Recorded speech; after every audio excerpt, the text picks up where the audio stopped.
8. You're watching The Experience, Comic Culture and Sales. Streaming live daily to Facebook, YouTube, Twitch, and Twitter.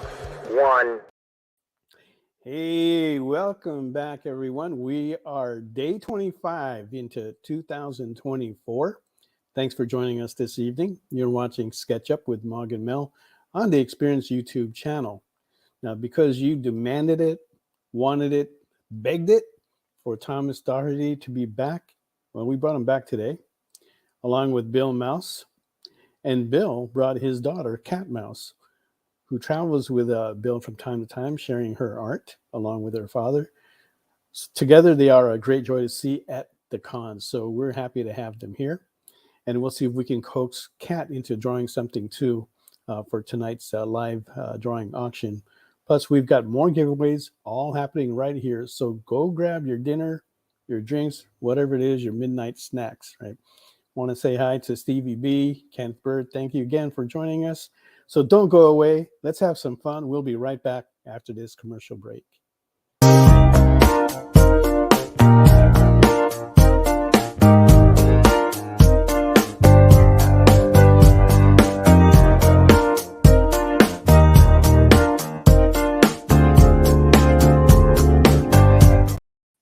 Hey, welcome back, everyone. Do us a favor, hit that follow button to help us increase our followers.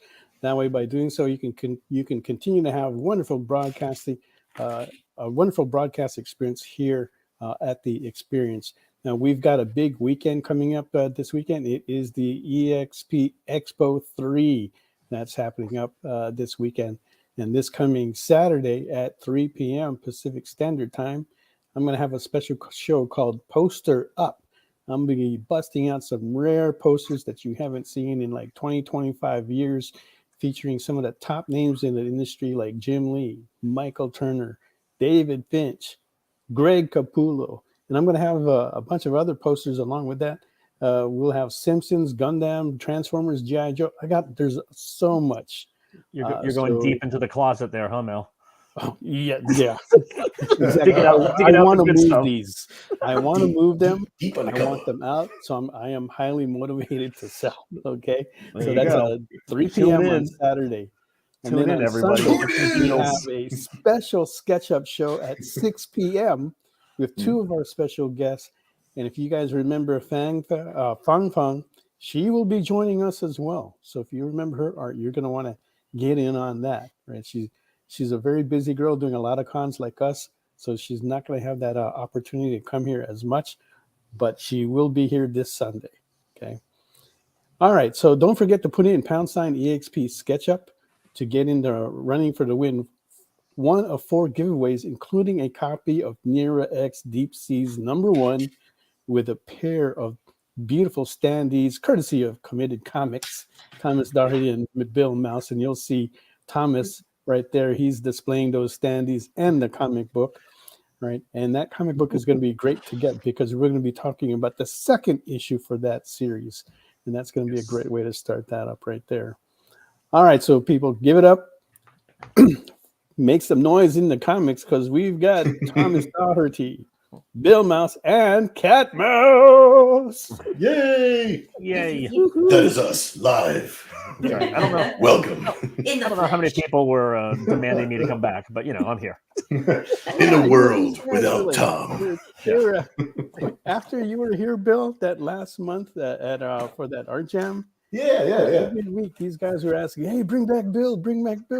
Dude, that's what I'm talking about. The special guest we have tonight. Thanks for the love, everybody. That means a lot that that people want me. Yeah, so I had to twist Thomas's arm, both his arms, just to get you here. Now he's a transformer. Both of his arms are cyber angels now. That's right. Yeah, but because he needs to be drawing. He don't need to be goofing off. Yeah, Tom's like back to the dungeon room with you. To the dungeon. Come up with fantasy things again. All right, so just to let you know that Bill is drawing Nira X, of course. Yes, and he's starting bid is on 80, and that's on 11 by 17. It is. All right. So and just so you know, it's not just any picture of Nira X. This is actually going to be page 2 of the Dark Seas issue that we are kickstartering Kickstarter on February 18th. Is that the date? Is that the 18th. date? Yeah. Oh, 18th. look at that. Is it the date? So yeah, it's an actual interior page from the book. It's got a big shot of Mercy on the bottom. We got Nira X on top here. We got the new. He's not a new character, but he's new to the story right now. His name is Scribe. He kind of knows a little bit about everything. Wow, He's from the old Avatar series. So yeah, that's what I'm working on here, and I've got a nice little selection, a little house selection of artwork that I'm gonna possibly throw into some batches. I was telling everybody, you never know what Bill's going to throw up in there. So That's our soundbite for the rest of the evening. Yeah. Was Mercy the future outer of Nira, if I remember correctly? No. Mercy and a bunch of other dudes. Nira has a lot of supporting cast. Yeah. Nira is a cyber angel. She just calls herself a cyber angel, but there's other cyber angels that were also chosen to either protect the timeline, have certain missions, whatever. So they kind of come from the same place, and they were chosen by the same person, which is part of the story. There is an evil doppelganger of Nira running around, and we call her ENX. Black hair. Right, with the black hair. Yeah, ENX, which only stands for Evil Nira X. So it's I'm 90s. I'm drowning in 90s. So and I love that. I love the 90s. All right, Mog, what are you drawing? What are you drawing, Mog? Let me get back to you. Mom's like, wait, I have to draw something too. We're transitioning to Mog now. Why do we have these guests if I have to draw something? And Kat, it's a pleasure to have you on here. So thank you for joining us.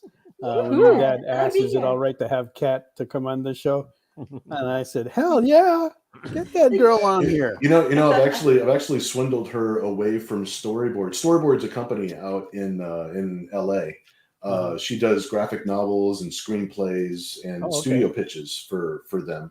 But she's going to be doing all of the coloring for Nira X Dark Seas. So I'm very excited. So we're working again, father-daughter team. That's good. Yes. Yeah, because when I met the both of you for the first time, that was 2 years ago in San Diego. Right. And you guys were sitting like next to each other. I think, Kat, you were working on a page for your dad? Most likely. Yeah, more than likely. Yeah, she works a lot. I think you've been in the industry now for 13 years? Yeah, 13 years. So 13 years. And like the graphic novels that she colors for Storyboard, those are 150-page books. It's like she steamrolls. I try. Yeah, she colors like 5 pages in the time it takes me to color one panel. It's like I'm really slow. Are we talking like 5 pages a day?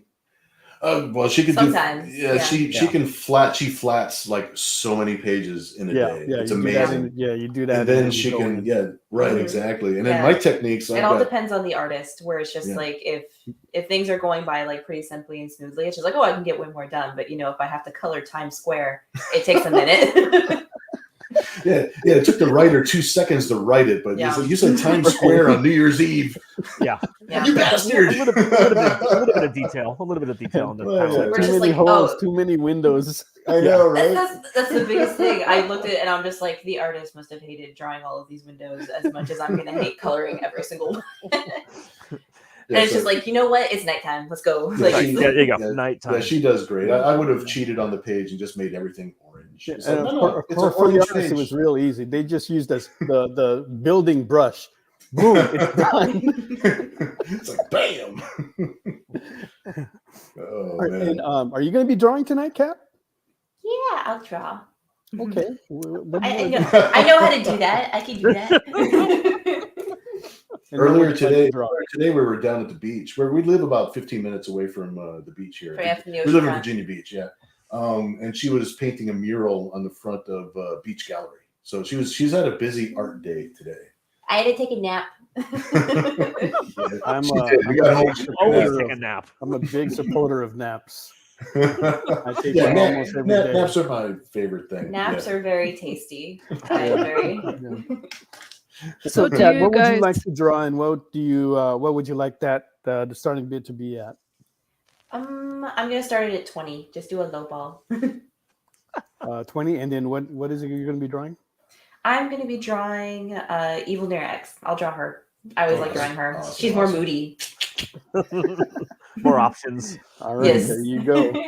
Evil X, starting at 20. And I don't know what Moggy's drawing, And go. but her. I know. Let's go. Here we go. Okay. Have you decided yet, Mog? I actually was thinking of drawing Nira X, the evil one, but Mhm. she Kat, you took it, so It's like, oh no. what's the other one? I know there was a blonde one and there was a short-haired one. There's a blonde, tall one that's Yeah. Allura, Yeah. and then Allura. Mercy Allura. is But it's like Mercy is the black-haired one Yeah. that usually has like the top. There She you has go. There you go. wings. Tom's got the proper yeah, reference. she's got wings. Huh? That's Allura there with the blonde hair. Whoa, Yeah. very What's up sexy. with your camera? I don't know. It's got this auto like fancy thingy. Let me. It fades your background. Yeah. It Yeah. makes holding things hard. Yeah. Yeah. What's it? Because you're getting Just there we fancy. go. There You're we getting go. fancy. There you go. I'm That's all much fancy. better. Yeah, Much Allura, better. Much better. the long-haired, the tall Long- blonde lady. Mhm. Sweet, And you could sweet. draw. You could draw her with a fish. You know. I mean. Then you know what? Then we can do the full cast because you're doing Mhm. Nira X and Mercy, and then That's- you're oh, doing that's- Evil X. So That's I'll do awesome. Allura Yeah. then. Yeah. And let's then do that. Allura, you know how Nira Mercy has wings that look like feathered angel wings. Nira has wings that look like appleseed. Sunburn. So yeah, it looks like so yeah. That's how Mercy's. But Allura's wings and her weapons, they all look like this. It's just this blue energy. So kind of like if Tom holds up that same picture of Allura again, holding the fish, like she's kind of holding a blade, like a blue. Energy Oh, actually, blade. this is probably better. There you go. Yeah, so she's holding a Oh, blade she's like that, forward. but her Yeah. wings are the exact same thing. It's like Yeah, they're they're just basically energy based. So you don't Energy have wings. To, yeah, Got so, it. so you don't have to do Yeah. a lot of detail. She has Yeah, the she's blue, got she has the- the blue plasma. It's called Okay. cheating, boys and girls. Alrighty, thanks, dude. Thanks. Artistic expression. How dare But you draw her however you want. I like to see different artists. I want to see that artist's interpretation of Yeah. the character. I don't want to dictate how anybody draws. anything. Mog did an amazing job on that with the Reborn 2. I love those. Sketch Yeah, cards. I love Yes, you those. did. Yes. Thank yeah, you. those were dope. Those Sketch were dope. posters almost. You guys were like, oh yeah, we're gonna do sketch cards. And they were like 5 by 7. I was like, Jesus, these things are huge. What the hell is wrong with you people? Awesome.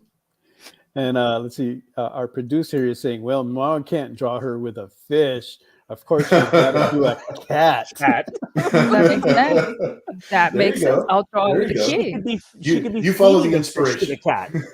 And I you know, will do a Mog, king. if you keep track of Mog's art, there's cats in her drawings many times. Right? All over the place. Even Tiny. though she's a Yep. dog lover, so she says. I actually See? like all animals, okay? So, Drawing yeah. cats are just nice. And we have a cat mouse right here. So it's like I know. Mug drew my Wow. dog. You could draw a cat Oh. with a mouse in You- its mouth. Do you still Tenderly. sell the mouse pad? So The- I have How many of those do you have? Please tell me you have more.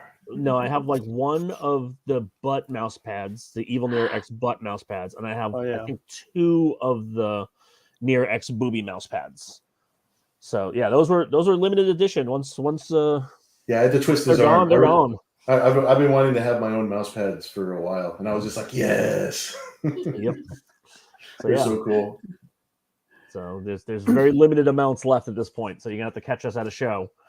Which which if you're in Atlanta, Or you know, Mog, you have the inside track. You know, Right. this Yeah. guy named Tom that could possibly send you one. maybe. I remember we had a long, like almost 2-hour discussion about butt versus chest, and we were Uh-huh. like amazed at how much the butt sold better than Yeah. the chest.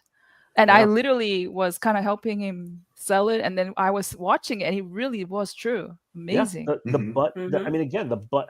The funny thing was with the booby mouse pads, Bill. If you remember, we did a white background and a blue background. Yeah, yeah, Right. So we actually had double the quantity, and the butt still sold out first. yeah. You see? That was so Yep. bizarre. Booty. So if we do another one in the future, it might be a butt again. Yeah. Let's do a butt. Let's stick with butts. Yeah. Let's stick with the butt.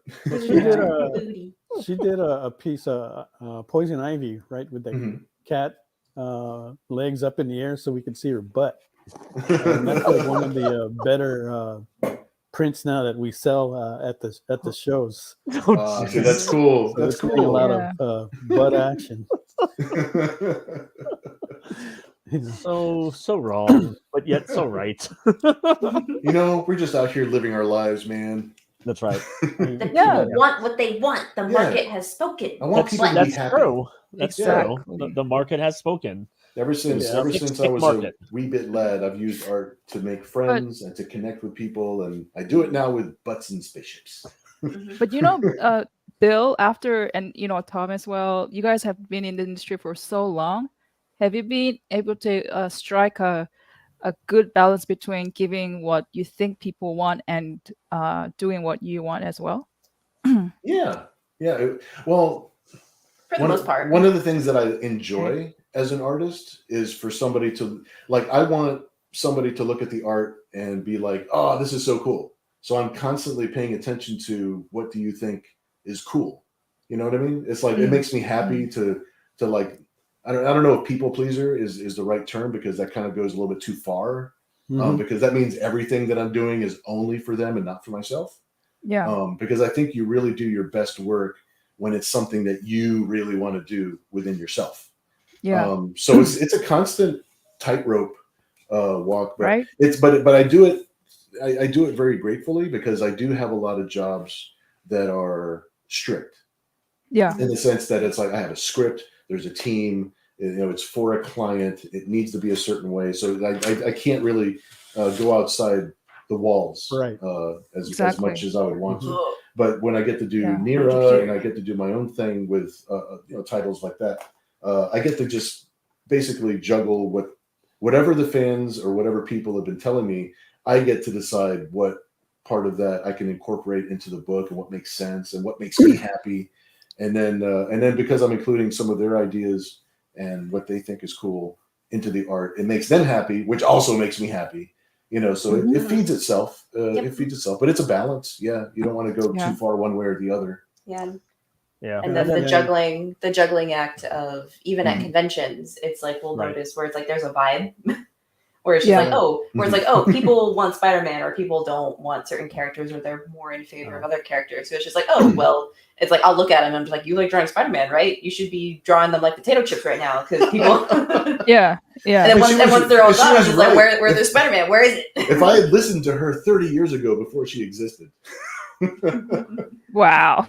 Yeah, because every time I would sell a sketch, and then it's just like, okay, cool. Hey, I sold that Spider-Man sketch. Which I actually have a cool story to tell Tom about a Spider-Man sketch that I did this past week. I think it's really cool. But I did the sketch. It sold, so I'm working on something else. And then Kat looks over my table and she's like, "Where's the Spider-Man sketch?" And it's like, "Oh, it's gone. You better do another one, because obviously, right?" And Spider-Man is like the example. It's like, it's whatever happens to. Like, I was doing Jawas. Like endless Jawas for like 2 months. Like, people just what the people wanted. Yeah, and every single one kept on selling, so I kept on drawing more, and since I kept on drawing. So Bill, did I ever tell you with Wilson when Topps calls him for the sketch cards last minute? Every time they call him last minute, he's like, "All right, you're getting a bunch of Jawas." Oh, there you go. That's what happens. And again, they'll call him and they'll say, "Hey, we need 15 cards." In 48 hours. Like, no time. No joke. So he's like, Jawa it is. Jawa it is. Jawa. I'd be drawing R2D2. one water vaporator and a Jawa. That's all you get. That's all you get. So do you keep track of what's coming out to kind of figure out what you want to do at the shows as far as art goes? Star Wars is a big thing. So when Mandalorian came out and Baby Yoda was there, that was a hot thing. Did you immediately jump on there and start drawing Baby Yoda and pushing that out? Sometimes that's the thing. Yeah. The one thing you got to be careful about that, though, is because, again, I go to a tremendous amount of shows, and so do you guys, is that if you have too much of the exact same thing that everybody else has, Yeah. they literally become snowblind to it, and they can't Exactly. see it. Yeah. So there's been a bunch of times where I've done shows and I've been sitting next to other artists and stuff like that, and and they'll have something that's out of the norm, and that becomes the item that everybody wants. That's actually super true, because like I remember doing a few shows where I had some character sketches in my portfolio that were, for me, oddball characters I don't draw all the time. So I had like a Dr. Fate, I had a Green Lantern, I had like a bunch of characters that I don't draw a lot of, but it's like, oh, I really want to draw them and just have them there because you never know, like somebody might like them. And those are the ones that disappeared quick. It's like those are the ones that people bought right away. It's just like, oh my God, you have a Dr. Fate? Get out of here. I never thought you'd ever even draw that one or whatever, So that was, but at the same time, you listen to trends. I mean, that's kind of what we did with Parody Press when I was working with Parody Press for about 10 years. That's a very different monster. It's a very different monster, because you have to actually pay attention to what's the most popular thing. Yes. Right. And the only reason that you're making a book, the only reason you're even doing the very very small amount of time in order to capitalize very on small that. window. Sometimes we would come out with the parodies before the thing we were parodying came out.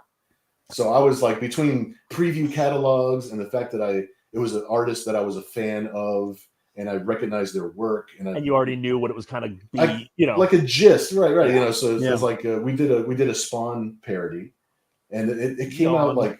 Yeah, yawn, and Yawn. But it was about a guy that, like, his whole shtick was that he was constantly sleepy and trying to drink coffee in order to stay awake, which is why he was called Yawn. And then I just created all these other jokes and gags to go along with that. So it wasn't like a one-on-one parody of the book or making fun of it. Definitely lowbrow humor. Yeah, it's just a simple escapist schoolyard. Wow. Stuff like that fed me for years. I fed my child. I fed my baby. And that explains why you're so skinny. Damn it! I'm going out right now and buying some Wendy's chili. Hey, I found out I'm pre-diabetic. Oh, sweet! Welcome to the club. Yeah. So I'm right there too. I'm right there. Dude, I've been pre for like 3 years now, at least 3 years. Dude. Yeah. So I cut out my in my triglycerides or whatever were like riding high for a while and this and that. So I had my blood taken out like a week ago, and she's like, something doesn't make sense, and I'm like, is this like an episode of House where you're trying to figure me out? And she starts laughing. My doctor, she's like, oh yeah, we'll get it figured out. And she saw my insulin was like, it's supposed to be 20 or something, and mine was like, I don't know, 1,000. I don't know what it was. It was 64. It's like, your pancreas should be in a lot of pain. We're going to schedule you for a CT scan. We're just going to see what's going on. It's like, are you connected to that? Yeah. So I was just like, no more soda. It's like, I'm very sad inside. And I'm over here just like, I would like my dad to live. So whenever Cat's fixing my diet. So I had to cut out soda a long time ago. Once in a while, I will drink it, like, because the best caffeine for me to get is from Coke. Right? Coffee is not going to cut it, and nothing else. I've tried tea or whatever. Exactly. They don't call it Coke for nothing, man. Because again, with the soda, what it is, it's basically the sugar pushes you there, and then the caffeine kind of hovers you there. Yep. Yeah. But then the problem also becomes then afterwards the crash. But there's another chemical in Coke. I forgot what it was. What was that chemical called that keeps it down? Oh, there's xylitol. Oh, yeah. So you can drink. It keeps you from hucking up all that. Yeah, sugar. You could drink a case of Coke, which I have. So have obviously, right? And the xylitol is like, no, it's staying down, and you're gonna like it, and you're gonna thank me. And I was watching, 50 years. I had a good run. So. There's a show on Netflix. I think it's like Live 100 or something like that, right? So I watched the whole thing. It's about like how to live up to age 100, what other people in the world do, right? So one thing that I got out of it is that how there's like a group of Asians that eat a lot of bitter melon, okay? And bitter melon in it has something in it that blocks the bonding of sugar with your body, right? So the Filipinos have this dish called, it's a vegetable stew that's called pinakbit, which has bitter melon in it.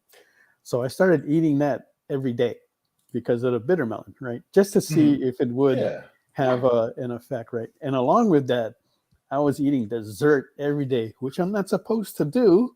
Okay. I just wanted to see if it works, right? Yeah. And it actually worked.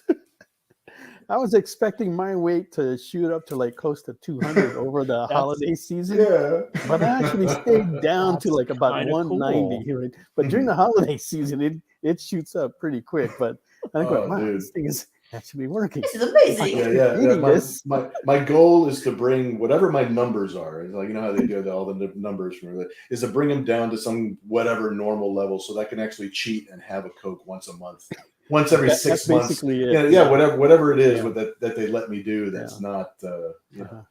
I do love the taste of Coke. At San Diego, you're gonna have to leave a little bit of room for some pie, Bill. So I mean, again, like it. No. Well, you guys will be going to San Diego. I'm actually decided that I'm not going this year. What? Oh, really? Yeah. Mog will be there. Okay. So all right. She's going to represent you guys, but I'm gonna just sit back this time. Well, this is the first time in about, because I've been in Artist Alley for I think 15 or 16 years, and between one thing and another, I'm not going to be in Artist Alley. I skipped it last year, and now I'm not going to be in Artist Alley this year. So I'm taking the time I'm going to be spending some time at Tom's booth at Committed Comics. Be there. L09 in small press. That's going to be us. So I'm going to be signing and possibly sketching over there for a little bit of the weekend. I'll talk to Tom about schedules, and and I'll be over at the First Comics booth also. I'll be signing and possibly sketching over there too. So I'm just going to be bouncing between those two booths, and then the rest of the time I actually get to see the show. What's that? What's that about? I haven't seen the show in 15 years. That's crazy talk. What are you doing? You get to be a free agent this year. I get to walk around like a fan, and plus network and visit. Yeah, and that's kind of like what I'm hoping to do this year. More being able to like walk around. Right. It's important. It's important to do. Yeah, you have to do it, right? So like, and I've talked to Mog about this, right? We can't, especially in like some places, there's like more than one con going on. You don't want to keep like doing them all because then you're just oversaturating yourself, right? So in LA. You got WonderCon, LA Comic Con, Comic Con Revolution, plus San Diego Comic Con. That's a lot, and we're not even going up north yet. Right, exactly. Yeah, exactly. That's all LA area. This is all Southern California. Yeah. Oh, dude, and you probably have a lot of fans. They overlap because they'll attend. There is a lot of overlap. So if you see the same people over and over and over again, you're not expanding. You're not casting a wide enough net. Exactly. So you're spending all that energy. Yeah. So Marg is going to do San Diego, and she's going to be at the Caps booth over there. Okay, nice. So it's a booth, so she can like stretch out and stuff, and she'll have her space. It's not going to be cramped or anything. It's still like cramped that. over there. Yeah, well, not as bad as an Artist Alley or a small press table. Yeah. She won't have to like worry about like moving stuff around and said, okay, can I put this here? Yeah. So that kind of stuff. And the cool thing is that even with me not being there, there's not much for her to like set up because I always tend to do all that stuff for her. Yeah, so that part is going to be kind of cool. And she's got a place to stay. She'll be with some friends. They can take care. Blah blah blah. And Mog's getting ahead of me right now. I gotta switch my camera. I'm gonna start sketching while we're talking. Yeah, really. I know, man. I totally forgot why I was here. Yeah, geez. Okay, well let's here I am. Let's take a look at what everybody's got so far. Let's start with Bill. Too soon. Bill was talking the whole time. I know, right? He had this page already started, so I know. Got a lot on. Yeah, the page was already. Yeah, this page was waiting for me. I'm going to start and start inking it, and we'll see how much inking I actually get done. Obviously, whoever bids on this and wins this page, it will be completely inked. Obviously, by when you receive it. But we'll see some of the process tonight, and then I've got some other goodies. I even have, when we actually start doing the auction, I've got this is not like a Nira X figure that you get off of eBay. This is from the very first case of figures that I received from the company, and I've kept them. It's in almost mint condition. It's in brand new condition. I mean, I just pulled it out of the box. It's been in that box for 30 years. I could tell by just looking at it. It's a really sweet. The card on it is Yeah, the card is Chris. yeah. Yes, it's never been taken out. There's a picture of me on the back with hair. That's how old hair. Yeah. Look at this. Look at this. Look at that model shot. Yeah, look at that My shading. goodness, you looking like Logic. I do. So this was designed by Logic. And because I remember when I showed that when you were on the show the very first time, and I was going, I've never seen a back of a card have so much information. We had tons of information. Yeah. I've got a checklist for all the books I that know we had there's up a until that checklist on point. there. We got two interior pages. There's like information here. An artist bio. Yeah, well, we thought this was the last thing we'd ever make, and that it's like the miracle would end. So we had to put it all in one package.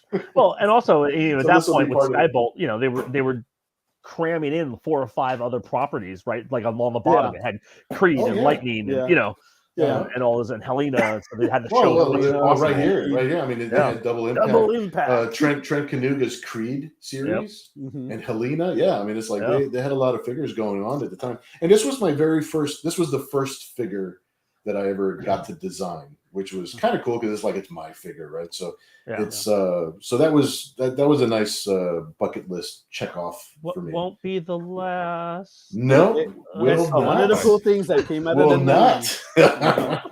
That's what made that era kind of pretty good.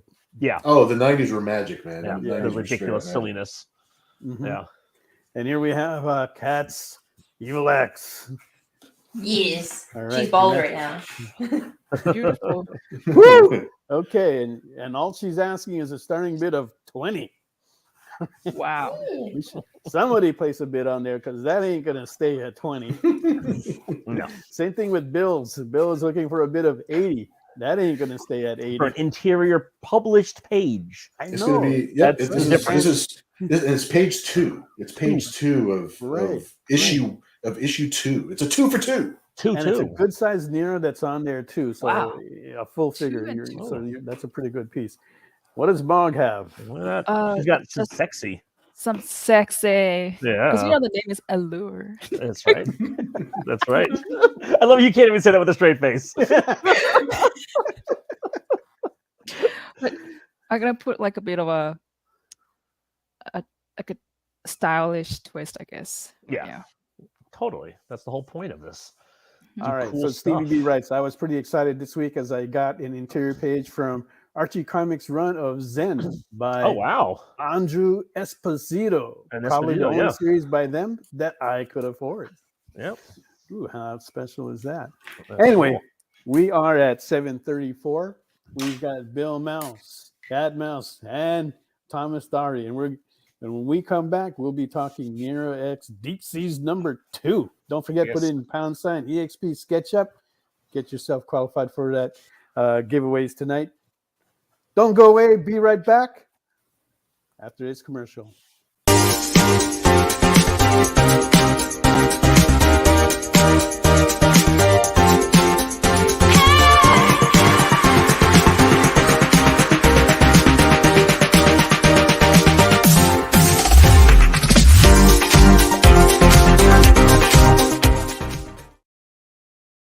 According to a statistic that I just made up, people spend 4 hours a day changing the television channel. People who watch The Experience don't do that. Save yourself a ton of time by tuning into The Experience and enjoying our new original programming 7 days a week.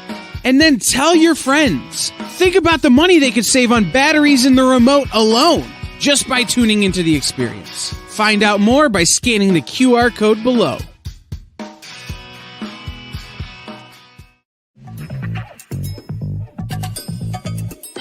Live from New York. What? Oh, sorry. Live from Cleveland? It's Friday night? It's Friday Night Live! With Nancy McCann. And Ricky. And sometimes Carlos. And featuring boxes and boxes of rare comics. Unique collectibles. Lots of smiles and conversations with new friends. Friday Night Live with Comics Unlimited. Friday night from 9 to 11 on The Experience.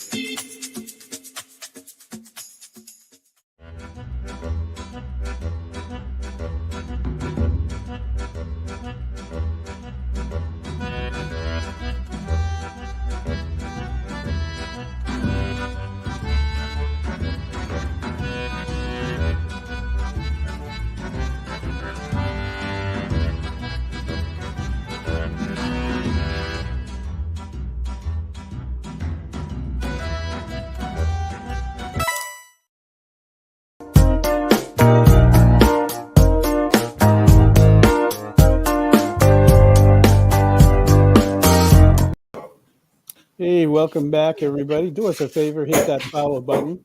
Help us increase our followers so we can continue to bring you these wonderful live broadcasts.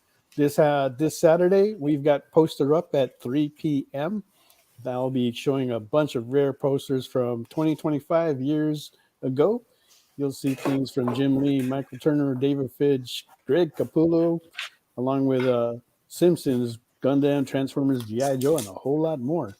And this coming Sunday, we've got a special show of Sketch Up at 6 o'clock with two special guests, plus Fung Fung, who will be there as well. So don't put those in your calendar, and hopefully we'll see you there this weekend.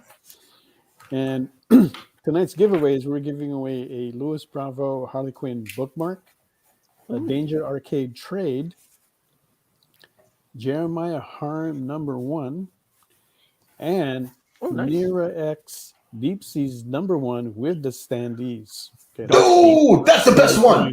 Dark Seas. Mel, Dark Seas. It's scary. Oh, Dark Seas. Okay. It's scary. It's very scary. Dark Seas. Okay, I stand corrected on that. Okay, Dark Seas #2 is what we want to review here tonight. And so, Thomas, what do you got going on with this Kickstarter, and when is that going to launch? So it is going to launch on Sunday, February 18th, in the evening time frame. I think. Did we say like 7, Bill? Eastern time, or I have got my calendar thing here because we actually have. Yeah. Here, let me. There we go. I just know it's in the evening time. Right. Yeah, we are launching February 18th. It's going to be at 10 p.m. Eastern Standard Time, and we're going to have a launch party at the Madness with Pops. Yes. So that's going to be our launch party. It's going to be February 18th at 10 p.m. And of course, I'll put up the link on all our socials and all our normal places when we get get a little bit closer. Got a little bit of space before we get there, but I believe Tom does have a link for a sign-up page. Yep. So that was thrown into the chat earlier, and that is technically right now a temporary holding page because the project is still in review with Kickstarter, and so they're taking their sweet time. I've got to do some other stuff from the other Kickstarter that I ended on my book that thankfully fulfilled or funded and that kind of stuff. So, but again, it's a lot of moving pieces, and I'm just kind of like, oh my god, what am I doing? I don't know anymore. But yeah, me and again, not only are we going to have variant covers on the next campaign. We've got one by Tony Moy. Oh, nice. Which is nice. It's basically, it was actually funny because I think I got it almost a year ago. I got the art from him because that's ahead of schedule. Yeah, we were we were in Emerald City, and I knew I wanted to work with him, and I knew I wanted to get something from him. So after Emerald City last year, I was like, "What do you have going on?" He's like, "Oh, I've got a break for 4 weeks or 3 weeks, in my convention schedule and my work." And his 8 Billion Genies cover had just come out, and so I was like, "Okay, well, here's some money and do my cover." I said, "I'll sit on it," and he was like, "Okay, yeah." So I mean, I've had it for months at this point. And we just recently did a reveal to the previous backers on the Kickstarter. I'm going to start pushing that out there. I am contemplating doing it with a foil. I have to talk to my printer and find out what kind of foil would work best for it because, anybody who is familiar with Tony Moy's watercolors, they are very colorful. He's got a lot of colors. He's got a lot of intricacies. So I want to make sure that I'm not just throwing up some kind of spot foil or throwing up some kind of, kind of silly I want to make it appropriate for the style of artwork that he has. You know, Wow. so that's why I haven't fully, finalized anything yet. Well, he's a good friend of ours, and so I can't wait to see this. He's never mentioned this to me, so I don't know. Well, exactly. That was the funny thing, is because when he did it, it was like, okay, he did it, and we're not going to talk about it because we're not there. Yeah. I'm actually. He and I are actually going to Hawaii together next month. Yeah, nice. We're going to spend a week over there. Well, just a casual Hawaii. Just we're going to go to Hawaii. Yeah, that's Was that because of the fact you already had your tickets for Hawaii, Amazing Yeah. Hawaii Con? Oh, you brought it up. Pretty Yeah. Hey, actually, the funny thing, again, that's very unfortunate that they had to reschedule the convention for a variety of reasons. But now it actually potentially gives me the opportunity. I'm actually going to send in my paperwork. Okay, good. Because I don't have. Yeah, well, Tony had booked non-refundable flights. Yeah. Our flights were refundable, so and that's what I like about with Southwest is that you can get 100% refund on it, but it's going to go in as credit, which is fine with me because since we do fly quite a bit anyway. Yeah. Right. Yeah. But I ended up still going to Hawaii because I've got like other business I've got to take care of over there. So I said, and again, I had already planned Hawaii. it and everything. I had it all scheduled. Yeah. So I don't want to call everybody up and say, okay, well, I got to back down on all this stuff. Right. Because it does take a while to set up what I'm doing over there. So I said, you know what? I better fricking go take care of this stuff. I mean, again, the time you would have spent behind the table at the con, you can be spending on the beach with a Mai Tai. Oh, definitely. So it's I'm rough. definitely going to hit the beach. That's for sure. I can't It's going to be rough without. So there's going to be one day. Mel's like, I'm one step ahead of you, man. I'm one step ahead of you. I know what's going on. Is Virginia Beach kind of a Pacific Ocean? That's Atlantic. No, it's Atlantic. Yep. Mm-hmm. So it's warmer, the water? Cold. A lot warmer than the Pacific Ocean. But it has the distinction of being brown. Yeah, because we're near a bay. We're not Caribbean. Yeah, we're not Caribbean at all. So you have to get down probably somewhere in Florida. You'll start getting clear. Yeah, our water is still cold, but it's not as cold as the Pacific Ocean. Okay, that's what I was going to say, because when I used to live in New York, I would go to Connecticut, and trust me, that water was never warm. Because you're in basically Canada at that point. Yeah, my boy said Connecticut. We're in Virginia. That's 700 miles south. So we're like a 9.5 hour drive away from New York City. So I've got what that about Miami? Distance. I'm probably 10 or 12 hours. We are the same exact distance away from Miami. We're exactly in the middle. Oh, yeah, that's funny. But with traffic, I'll say 11 hours. Yeah. When we went into the water at Florida, I was really surprised that the water was really that warm. That was warmer than the water in Hawaii. Wow. Right? It was and so usually warm. when I feel water that warm, there's one thing that comes in my mind. I'm thinking sharks, right? Because that's a big thing in Hawaii. I'm thinking kaijus at that point. Yeah, me too. I was thinking something else. I'm thinking pee. Me too. And the water That could be why it's warm. That's why I thought you were going, Mel. I thought you were good. Yeah. The water is definitely like what you guys said. It was very murky and brownish and cloudy and gray. It wasn't like that crystal blue type of thing. But that was super warm bath water, Well, they've said the past couple years that the water off the coast of Florida is actually too warm. It's actually concerning. Yeah. It's something to do with our climate and everything else, not to get into all of that, but it's part of what's going on. Well, it's hurting the ecosystem down there, and so the coral. It is, because the coral is dying because it's too warm. A lot of the fish and a lot of the the ocean life is actually moving to different areas or moving away because it's too warm for them to live at that spot.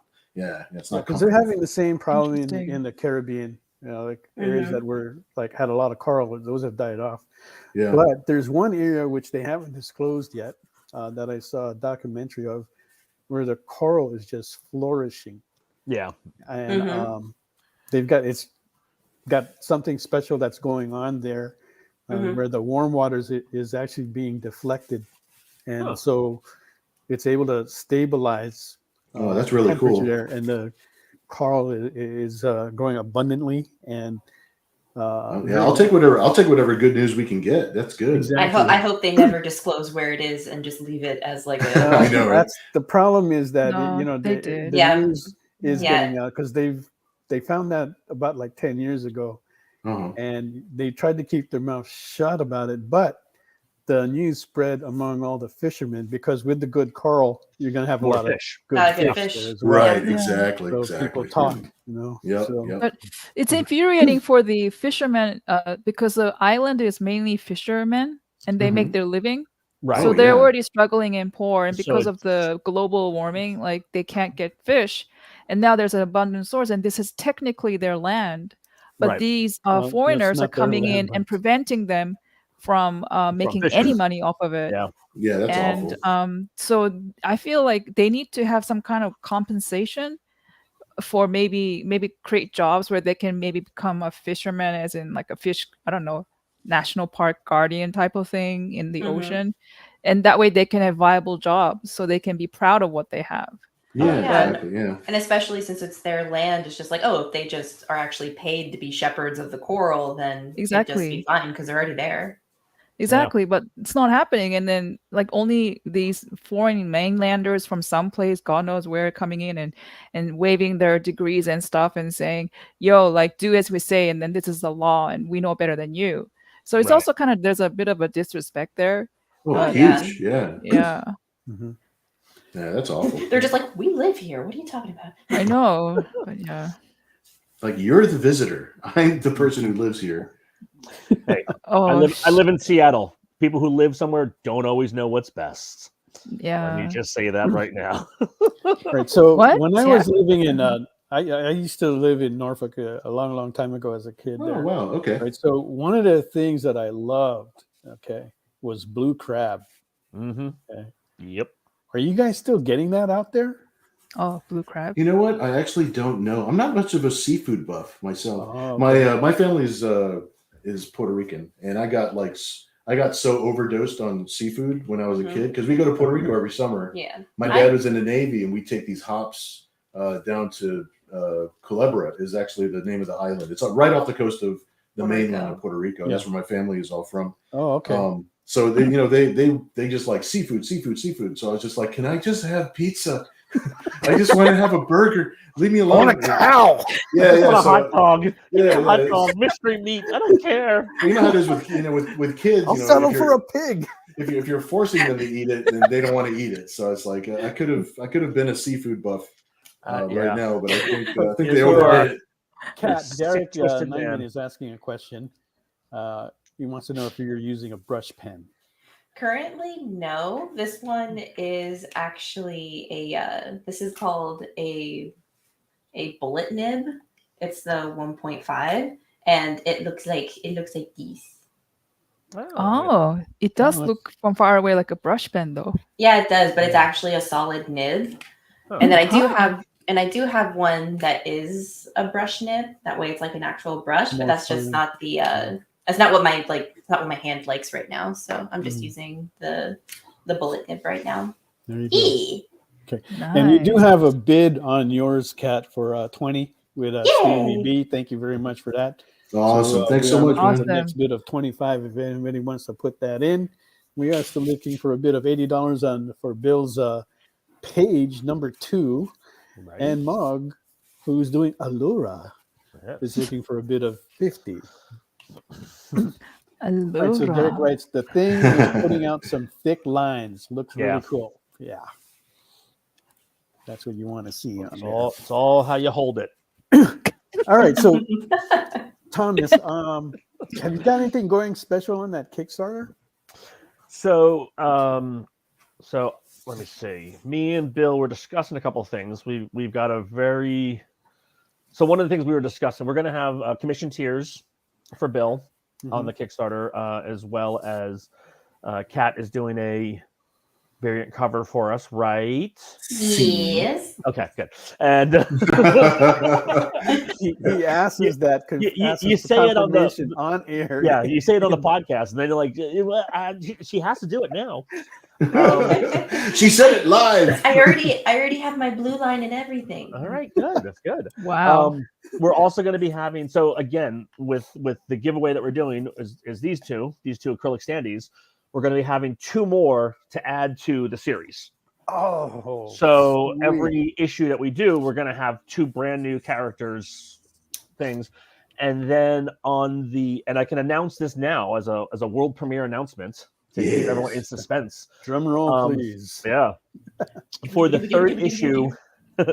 third issue, we're actually going to have a backdrop that we can actually put all of the standees in. So basically, if you back that tier, you get the backdrop, and then you know basically a way to display. Nice diorama display. Yeah, exactly. On your bookshelf somewhere or your window or whatever you want to put it on. And again, it's just very silly. It's very fun, but you know, I like I was telling Bill when we were discussing a couple of things, because we discussed a lot of different items, and trust me, when we hit certain stretch goals, there's going to be some cool ass stuff. That's all I'm going to say. Dude, we're keeping it under wraps. Dude. But I went out and found some stuff like that. They hint at this stuff, but they don't tell us what it is. Yep. So, well, I mean, I did allude to one of the things that, again, hopefully we're still in the process of figuring out all the final details, but you know, I did, you know, make that statement that would not be the last action figure that Bill had. So that is, you know, take that. I did catch that. Take that with a grain of salt. Somewhere in that wheelhouse. Yeah, somewhere in that wheelhouse. So, you know, and again, I mean, the funny thing is that I tell people all the time with Kickstarters, and you know, when we run ours and I ran mine, and you know, it's like I back a ton of these things. I love getting this stuff, and I love seeing all the weird different stuff that people do. And so, you know, trust me, I take that all into my brain, and I you know, store a lot of it away, you know, for later. You know, how can we do this? What can we do here? What can we do there? I've been kind of like doing the same thing, you know. Yeah. You know, I check out Kickstarters. I go, oh, okay, this is interesting. I'm gonna watch this, and I'll note it, and I'll, you know, I might save the Kickstarter page, or I'll make a note in, you know, somewhere. Yep. I got a certain file that I keep these notes in, so that way I can go to and stuff. Cool when thing. The time comes. Yes. So one other very cool item. I guess it's going to be a tier and also an add-on as well, as we're going to have. I guess technically this is the first official Nira X lapel pin. Enamel pin. Mm-hmm. So wow, it's going to be a hard enamel pin. We're thinking in the area of a little over an inch size in diameter. Right, that's a good size for a lapel pin. You know, in a circle kind of deal. And then we're also going to have that in that tier. It comes with its very own exclusive cover to that tier. So nice. You know, whereas if you get the add-on, you get the pin. That's it. You don't get the cover. So, you know, again, we're trying to mix it up to where we have enough tiers that it entices somebody to get a different tier with some add-ons, but we also want to make not some of the things available as add-ons, but not everything. Right, you know? right. Because you want to give some exclusivity to some items. Right, exactly. You should be able to mix and match and get like a really, really cool selection. Like between... Right. So somebody was asking for another butt pad. Is that in the works? Not for this campaign. Or any campaign. The booty. So you know what the funny thing is that. So again, I have to. I'm gonna twist his arm for issue 3. Yeah, I have to keep it vague. I have to keep it vague because we don't want to make the announcement. But I did facilitate a variant cover artist for issue 3 already. We haven't even launched issue 2, but I've already finalized it. A person for issue 3 that I think that artist could work well on a butt mouse pad style type of thing. Again, it's, you know, yes, I mean, you know, it would be nice to have Bill do another piece of thing, but you know, it's also interesting, like, okay, well, let's take this other, you know, person who's entering Nira's world and maybe tinker with that idea. So that way Bill can do more interior artwork and more commissions and more, and keep him, busy in other ways, right? Right. I'm gonna force you to send me a lot of coins for that one. Yeah. What I just sent about you a whole bunch of coins. We know how many doubloons it's going to take. A lot of Nira X coins. gotta fill the treasure chest. What about any more body pillows? Yes, we are going to be doing another body pillow. I believe officially, Kat is going to be doing the artwork for that. Yes, and so we are going to be doing another body pillow. We also might be doing a standard size pillow. Yes, that was also something that kind of came up to have two. And the standard size one, I think, is one that I'm going to twist his arm and let me do. Yeah. So Bill, might do the standard size one. Kat will do the body pillow one. Mm-hmm. Maybe they come in a double tier package. Haven't decided yet. Again, it's I like to have fun with these things. Like I said, I am also a fan. I also buy a whole bunch of stuff. It's like literally you can see, like, I don't know if you can see cases of stuff in my background, but it's like my entire house looks like a retail store. And so anything that I can also bring to the table. Oh, and one of the other cool things, dude, that's the goal. Yes, it pretty much is for everybody that I want my retail store. Yeah, I want my house to look like Universal Studios. Look, I'm this close. I'm this close to buying a showcase. One of those glass display cases you see in retail stores. Yeah, I'm this close to getting it and putting my statues in there. So what? I see those things here, like in Marketplace, and I used to have quite a bit of them when I did a lot of retailing before, right? And people are like giving them away, or they're selling them really cheap. And I keep thinking I should grab a couple now, just to have. But then I'm thinking, where the hell am I going to put it? Yeah, that's where they get you. That's where. That's one of the reasons probably why they're giving away, right? They're still out of business, and they're like, "Screw this, we can't keep this in the living room." What are we doing? Exactly. I'm going, hey, this guy's giving this thing away for free, and it looks almost brand new. Meanwhile, my dream is where can I put this? At one point in time in my apartment, I actually had I don't know, for those who know Hollywood Video, they're basically like Blockbuster and that kind of stuff. When they were going out of business in Washington State, I bought a 4 or 5 foot section of shelving that they used to have in the store with all the VHS. It was double sided and it had a slot wall on one side, and I literally had that in my living room with all of my media on it. And my friends would walk in and be like, "Are we renting a movie? What's going on here?" Like, where did you get this? I bought it from Hollywood Video. They were down the street from my house. Just put the money in the box there. There you go. So again, like that's the level of my home. And that now come into my house and pay your late fees and be quiet. Yeah, pretty much. One of the walk into the kitchen at Starbucks set up there. Yeah. One of the very cool things I just popped into my head that I had already factored into the next Kickstarter campaign is we did trade paperback omnibus style type of thing, Ground Zero, for Nira, which collected her first appearance and her first 3 miniseries in their entireties, with new artwork, new pinups, new stuff around that. For the pre-orders, we did a very limited 25 hardcovers editions that had original sketches by Kat and Bill inside the cover. I have some publisher proofs of that hardcover. It does not have interior artwork. It doesn't have original artwork inside of it. So this is it's pretty much the only way that you can get the hardcover in any kind of affordable format. This is a real proof. Yeah, it's the only time that the book essentially. I mean, I think actually it might be the first time Nira X has been in a hardcover. Not necessarily. Did you have one back in the day? Yeah. Yeah, there were some books back in the day, some Zen books. Oh, okay. Collected up as hardcovers, and she was in those adventures. Yeah. Nice. So definitely her first solo hardcover. Well, and also I was going to say it's probably those miniseries, right? The first time those miniseries have been collected into a hardcover. I was going to say the first 3.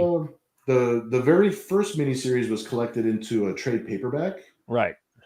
but it was a soft cover trade paperback. It wasn't a hardcover. Yeah. So that's going to be limited, I think, to 5 units, and it's going to be available. Yeah, it'll be an add-on. So again, it'll be one of those kinds of things that someone can add on to it, and then I might have 1 or 2 of the actual hardcovers with the original artwork inside of it available as well. Wow. So your Kickstarter has come a long way from the very first time that you did your very first one a few years ago. Well, the very first one was like 2017 is when we did the very first one, which didn't fund at all. And that was all right. That was a very interesting experiment because that was before Kickstarter became a household name when we did it. And then we did the issue 2 for Reborn because of the pandemic, right? Because it kind of screwed up everybody, And then the world did close. Yeah, kind of closed for a little bit, a little inconvenient for me. And so then we did that, and then issue 3, and then we're doing Dark Seas, and it's kind of funny because for a long time I was very resistant against Kickstarters, not backing them. I was consistently backing them. It was just running my own because I don't know. It was one of those things that I was like, I felt me as a publisher, that's my job, is to print the book, and so it kind of didn't.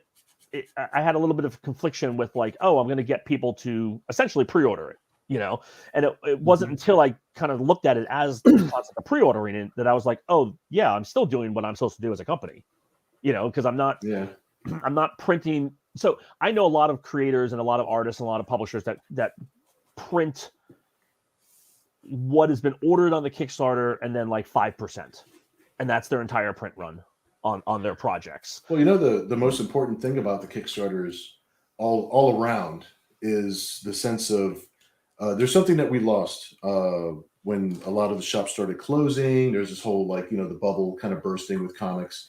There was a sense of community that there wasn't one place where we can all go and be like, hey, what's new? What's the new comic? What's the thing we could talk about? What's the thing we could collect? And sure, Kickstarter is helping us fund everything, and it's a central location where we can actually sell the books. But the sense of community that we get out of all of us going to either whether it's Kickstarter or Indiegogo, now people that if you're a collector of comics and you're interested in keeping the industry alive, you're interested in helping independents grow and making more stories. Like there's a central location where you go where they're gonna be at.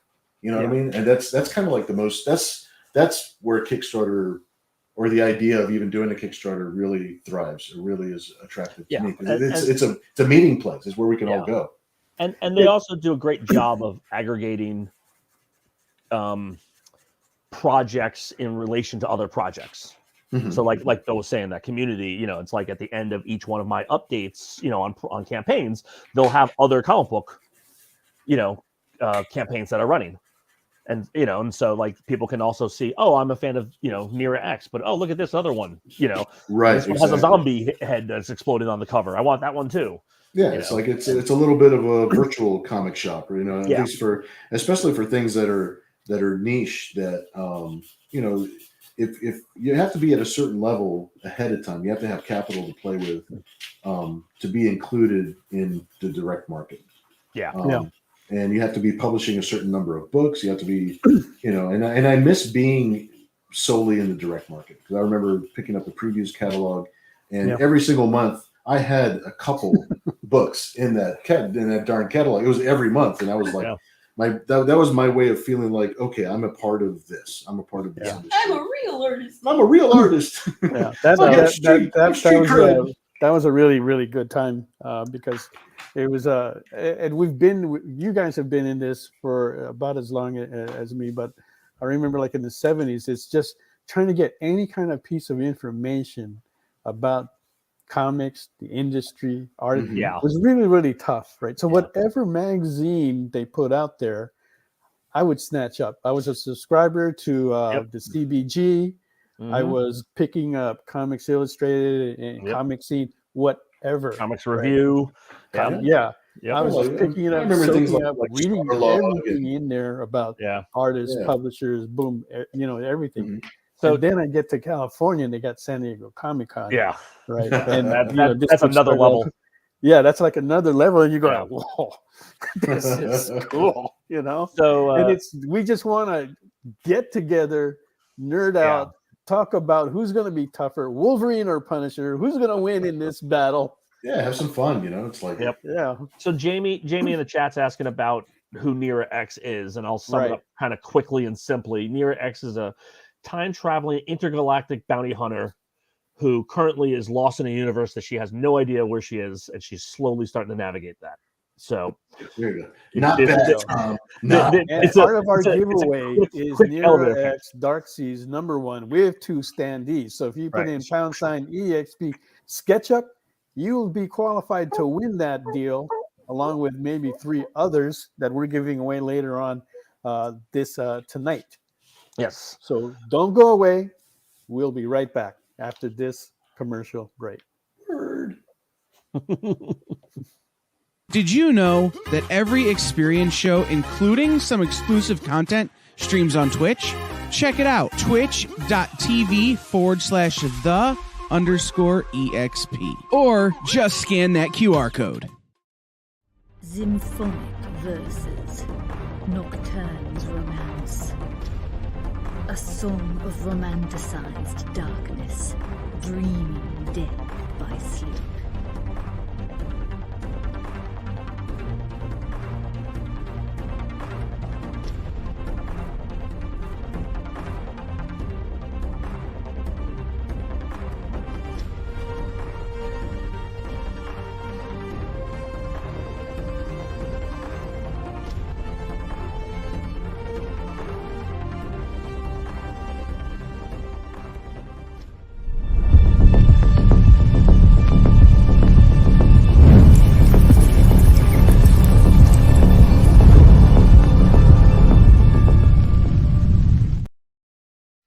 By this time in our journey, we had been on the trail of a very elusive creature for about 96 hours.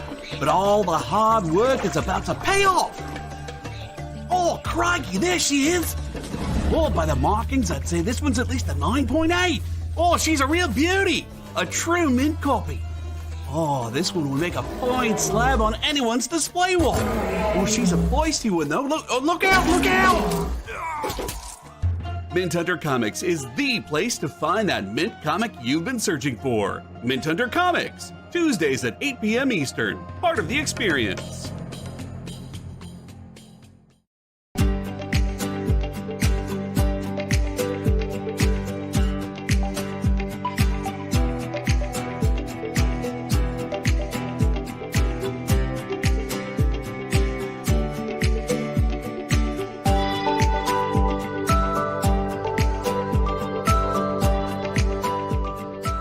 There's something for every imagination at your local comic shop. Visit comicshoplocator.com to find a store near you.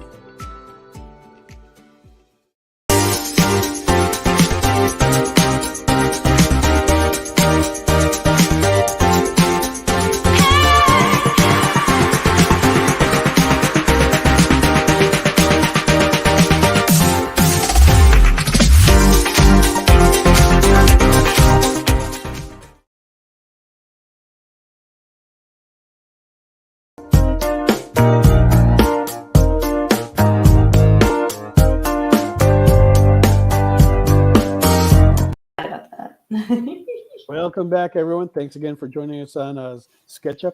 You're watching us on the Experience channel. Don't forget, this coming weekend, we have Poster Up at 3 p.m. I'll be busting out a lot of rare posters.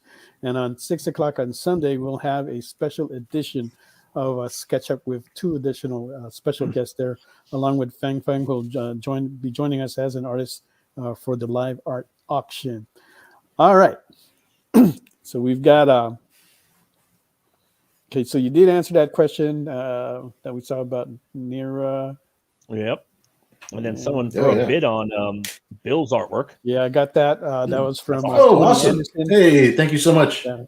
Right. So we're my little bid on that for 85. Yeah. We're looking for the next bid on on the Evil X from Cat Mouse for 25, and we're still waiting to get a bid on Mog's piece for 50.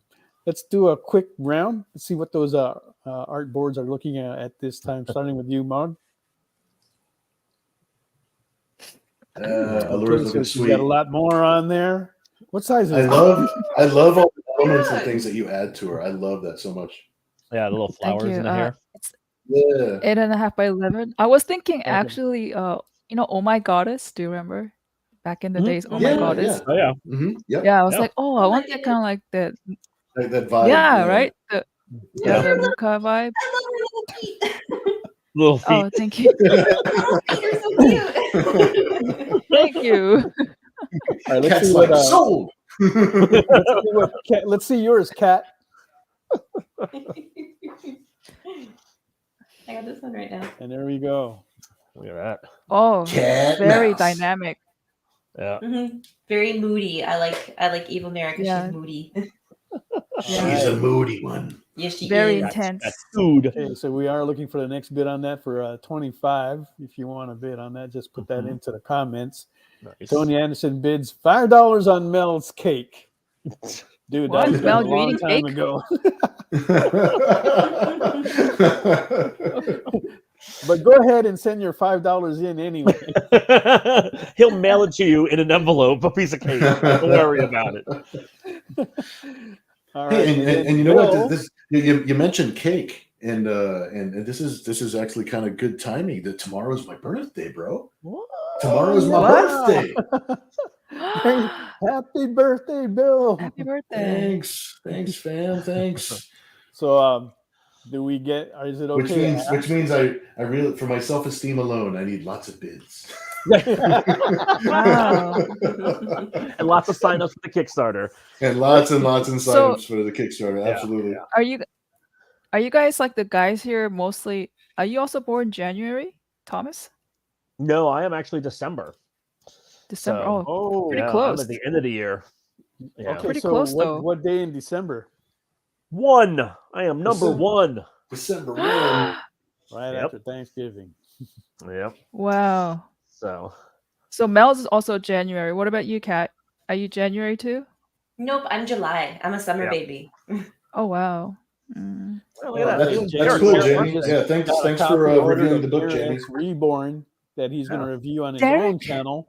Look at that. Awesome. Nice. You know Much what else appreciated. is happening? You know, and I almost forgot is that You forgot. Derek. Bill It's also actually has a special episode this weekend too, where he will be reviewing Zen, the Oh. bounty hunter, right? Nice, Bounty Wars. nice. Yeah, There for you go. Bounty Wars. Yeah. Yeah. Nice. So you want to check up on that? That's all going to be on the EXP channel on YouTube. All right. So Yeah. if you want to see more of Bill, There you go. I know you do. Yep. It's my birthday. It's That's his right. birthday. Okay. Don't worry, he will send you a bill. That's a good one. Mel gets you get points for that one. You get points for that. You'll be here all night. Tip your waitress. All right, so we're looking for to get more bids on builds. Right now we currently have it at 80. All right. Awesome. So And, also, I went and grabbed a copy of the hardcover just so people can see it of the Ground Zero, Oh, there you go. Yeah. and it's nice. I mean, it's 308 It's pages. 300 pages. Like you said, I actually got special permission to include her first appearance, which was in Zen Intergalactic Ninja number 0 Yeah. for Entity Comics, and that happens to be the first book that I published as Entity Comics. No, not me published. I'm a co-founder of Entity Comics and of Parody Press.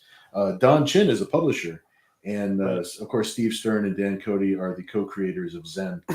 And luckily, they allowed me to do a lot of writing, and they allowed me to put a lot of my own characters into the series.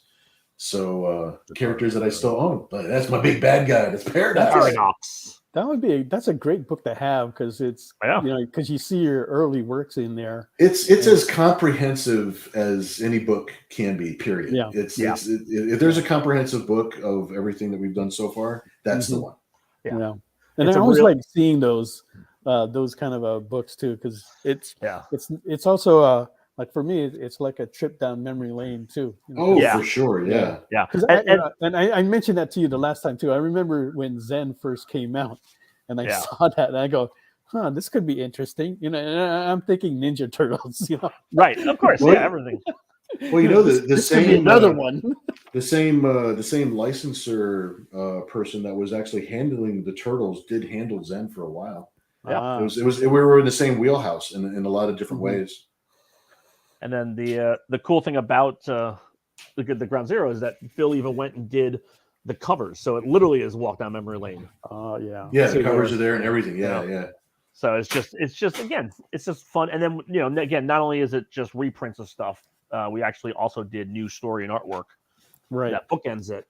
That explains why you're looking. Yeah, we wanted to have a fun excuse to have all of the reprint material in the middle of the book. So the story starts with a new story, and then Nira gets a flashback of all of her previous lives that she's because all of her time traveling and paradoxes and everything contradicts everything. So all of the content in the middle of the book is her having the flashback of experiencing all of those stories again. And then at the end of the book, we end with a new bit of story that actually leads into Nira X Reborn. So it's like this is like the Committed Comics continuity, if you will. So, and then the one of the coolest pieces, as I just flipped to this page, is you get the old generation of Adam Hughes and the new generation of Cat Mouse. Wow, I colored that one. Now that is cool. That's worth the price of admission. Cat Mouse coloring Adam Hughes. I mean, I'm a proud daddy. I'm a proud father. I know. I was looking over his shoulder when you had that piece, and I'm just like, "You're gonna let me color that, right? You're gonna let me color that, right? Yeah, she You're colored gonna let me do that, right?" Inside, I'm crying just a little bit. Happy cries. I'm just like, this is dope. But again, that's the kind of because we're all fans. I mean, everybody who works with Committed Comics, we're fans of what we're doing. We're first and foremost, we're fans of comic books. We're fans of pop culture. So why not? Yeah. Why not do goofy stuff like that? Oh, Tom, that's the thing that I was going to tell you before. I had a very nice. He did not know that it was my birthday at all. It was just one of those things. I did a painting. I did a Spider-Man painting, and I don't often do canvases. I really love to work on them, but I don't do them very often. I did a Spider-Man canvas and sold it online on Facebook to one of our Zen fans, and his name happens to be Mark Ditko. He's such a cool guy, and he is Steve Ditko. Yeah, he is Steve Ditko's nephew. Oh, nice. So for me to have such a nice approval. Yeah, and the fact that he actually called the painting I didn't list it for sale yet. Oh, that's funny. He reached out. He was just like, I really would like to have that. Well, that's also when you're like, well, legally you should. Here you go. Yeah. Actually, you own this already, right? Yeah, you're right. Your family owns this. Yeah, give it to me. That's awesome. He's the coolest guy. That really made my day when that's sweet. Now, Steve Vendetta is asking Bill, do you own Vortex? I do not own Vortex. No, that is actually Matt Martin's character. We did cross over quite a bit when we were Matt and I crossed over quite a lot while we were both at Avatar Press. So a lot of our characters did mingle with our other characters like Snowman and Nira and Vortex and all those characters. So no, I don't own Vortex. That belongs to Matt Martin, and he's Matt's over at All Caps Comics right now. So he's over there with with Ethan Van Sciver and those guys. So he's doing well. He's actually doing very well over there right now. Oh yeah, of course, yeah. And see, Stevie B writes, there's a great interview with Mark Ditko and his dad on YouTube. Oh, nice. Duly noted. Okay. Yeah, definitely have to look that up. Yeah, for sure. So that'll be interesting. Yeah. Okay. Kat, how much do you do a lot of cons on your own, or do you mainly do them with your dad? It goes back and forth because usually when we're doing a convention, we usually tag along with each other anyway because I'm just like, hey, I need a roadie, and so I may as well get a table. I'm gonna be there. So we're usually there together. But then there's some times where it's like if I'm doing something that is very specifically anime centric, maybe he won't go into there because like either he needs a break or he doesn't have a lot of anime centric stuff. So it might be a hit or miss depending on the crowd.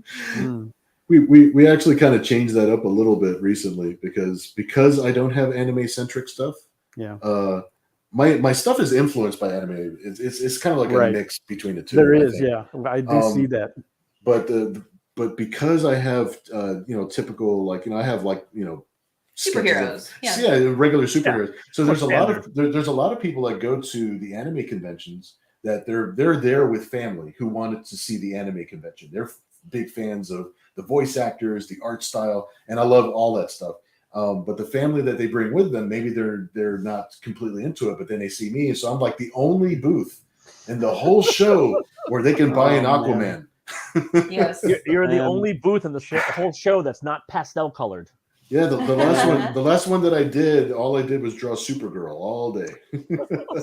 Now I hate that you told me that, because there's a bunch of other artists that are telling me you should do some anime shows. You should, and I've been really resistant on doing any of them because they just don't really they haven't panned out for us. Yeah, so Mel, I'll tell you right now. I mean, again, there's a reason why I don't do, as Committed Comics, we don't go to any anime shows, is because of the fact that it's very funny.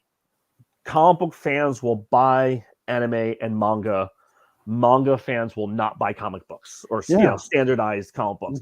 And so it becomes, unless manga is going to draw a whole bunch of very wide-eyed characters, which is not her style, you probably should kind of stay over there. Yeah, that's what I don't get. These guys are telling me, Mel, you got to do anime shows. I really do good at this show, and they're going, but they're the other thing too is that I do enough shows as it is. Why do I'm not trying to add. You're not missing anything. I already do. Yeah. I'm actually trying to cut down. But it's just like, even at anime conventions, it's like the biggest profit that I make is always in commissions, because I can do them quickly on the spot for people.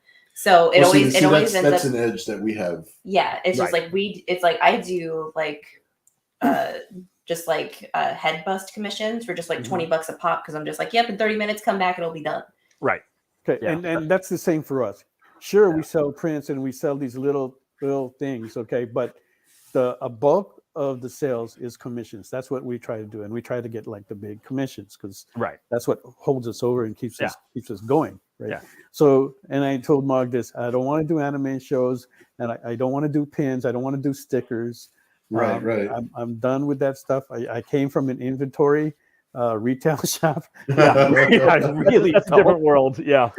He was like, please, no more. Inventory. Yeah, we tried that for a little bit too, the whole buttons and prints and things like that. And it's just like, if we happen to have them, awesome, but that's not what I want my bulk to be. Right. That's not what we're doing. That's when you can literally point to go over to see Committed Comics, because we have all that stuff. Exactly. So it's again, like, you guys are the artists, you guys are the creators. That's what you're doing. You do the commissions, you do the sketch covers, you do the signings. People want trinkets and accessories and merchandise, and baubles and bools. They go to you. And merchandise, right? And butt pads and mouse pads. Did you say butt pads? We were at butt pads. I forget what show we were at. Sold.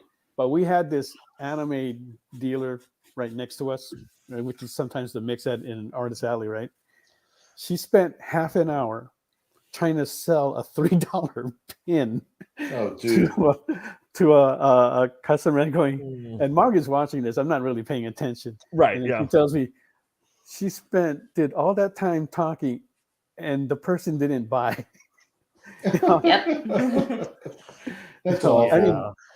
I know there's some people out there that are very successful doing that kind of stuff, but I'm just using that as an example. That's not what I want to do. And I really don't want to lug that stuff around. Same here. We carry enough stuff as it is. I mean, when I first started, the only thing I would show up to a show with was a blank pad of paper. I would sit down with a blank piece of paper, and that's all I had. Yeah, maybe a couple of sketches, And, that was back in the days when the artists just have a briefcase. Oh my gosh! Yeah, I was like a traveling salesman. I'm selling typewriters out of my briefcase. Their clothes were in there. There was no check-in bag. I never experienced that. No, even when we had You know, the funny thing is, even the first year we did Comic-Con, San Diego Comic-Con, and it was like the second year that Committed Comics was in existence, I had 3 posters and a preview book. I've never experienced what is it like to have nothing or minimalist. I mean, again, Bill's seen the table and stuff like that at San Diego. It's like I'm always trying to figure out how do I get the rest of these items on the table somehow. It's really changed. And it's not helping with these variant covers on the Kickstarters, guys. Might be taking up a little bit more space. If I literally just bring just two copies of each variant cover on Reborn and the first issue of Dark Seas, that's 34 units. Yeah, that's and we have that problem now because with all the covers and books that Mog does, right? And I'm weighing this out. Okay, I can put out original artwork, which makes really good money, right? Or I can put out these books, yeah, and I have limited amount of room. It's not an 8-foot table like they used to be. No, not anymore. Down to 6, and they're not even 2.5 feet wide. They're 2 feet. Yep. So shrinking acreage on what we can put out there. But the one thing, actually, Mel, which I will say is that people who are interested in originals, they will, they're vocal. They will speak up. Especially if. And again, every time I see you guys at a show, every time I see you guys at a show, Mog is always drawing something, whether it be a sketch cover or a sketch card or remarking a print, which is awesome and it's amazing. But as soon as a collector sees somebody doing work like that, they will immediately know there's originals at that table. Yeah. I can buy something nice. See, this is an argument that I've had with some of the people over here in LA in doing like WonderCon. So when we finally got into WonderCon a few years ago after the pandemic opened up, we got stuck in small press. Okay. Yes. And we did pretty good. Okay. I was actually pretty happy. So the following year, I said, okay, we'll go into Artist Alley this time. Okay. Yeah. Not bad, but it actually cost me more to do Artist Alley because I'm trying to get 2 badges and it only comes with 1 now. Oh my God. Okay. Yeah.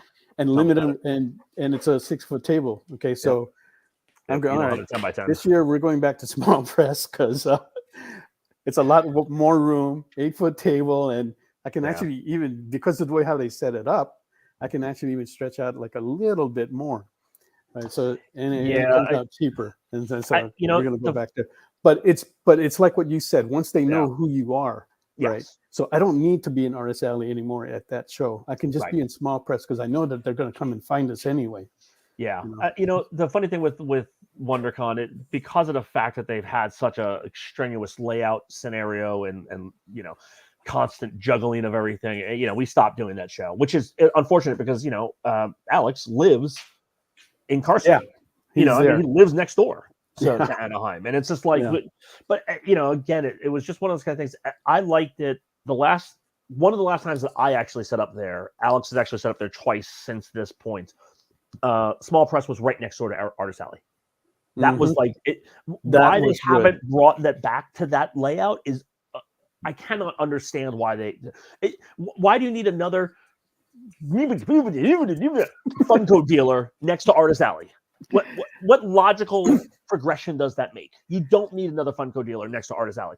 You need publishers, small press publishers. You need creators. You need other elements that are going to be in tandem with that area. Last year they said they were going to do it differently. So I don't know. So they went around, they checked what everybody had on their tables to see if you're carrying merch, original art, or whatever. So I don't know if they're going to try to group it tighter. Okay. And I do agree with you. When small press was next to Artist Alley, boy, that show was that was the year that I set up, and I was actually there with Alice. I flew down from Seattle and that kind of stuff. We went out for steak dinners on Saturday night. Okay. That's how good that was. That show. Everybody was talking about how good that show was, that setup. Everybody. And we went there. Artists, we didn't vend there, but we went there, to network. Yeah. And I go, wow, this is a great layout. They go, holy crap. Yeah. Yeah. No, it was I think it might have been the first year they were in Anaheim. Was that and then the second year after that was they split it for some reason or another, you know. And I trust me, I mean, I've had lots of conversations with vendors and people who, you know, work at Comic-Con and that kind of stuff, and I understand the concept. The concept is they want people to go back and forth, right? And have creative elements on both ends of the hall, right? Except the fact that there's too much to distract dollars as you walk back and forth. Yeah, okay. They've had it set up there long enough already, and they should be able to see trying to build that cross traffic that they thought was going to happen is not happening. Well, it also doesn't help that the convention physically, and again, I do construction management for my day job, has a wall that breaks the hall. I know. there's a load bearing wall in the middle of the convention. You can't have cross traffic. That's hard. Yeah, it's like you just have to treat that room separately because of that. Yeah, you know. But that's, you know, I mean, it seems like their intention was good. Okay, but they've tried it at least like a couple of years now. Yeah, and it's not working. No, it hasn't worked ever. Yeah, no. The interesting thing, because again, I saw on Mog's Facebook profile just recently, you know, again, the announcement for Emerald City. Yeah, they're doing something similar of the lack of awareness to Emerald City in Seattle, which is very unfortunate.